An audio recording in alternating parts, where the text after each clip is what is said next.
Newton के बारे में जानते हैं आप? हाँ जी, न्यूटन फोत हो गए हैं। यार न्यूटन कौन था? न्यूटन अंग्रेज था।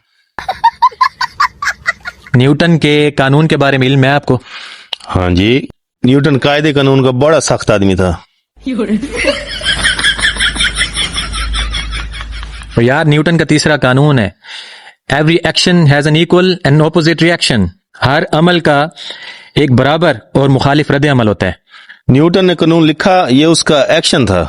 मैंने पढ़ा नहीं, ये मेरा रिएक्शन है। यार छोड़ो, आपको न्यूटन का सेब वाला वाकया मालूम है? हाँ जी, न्यूटन सेब वाले दरख्त के नीचे बैठा था, उसके सर पे सेब लगा और उसके बाद उसका ज़हनी तवाज़ुन खो गया। फिर उसने दीगरे बाद यह के किताबें लिख डाली हमारे अजाब के लिए।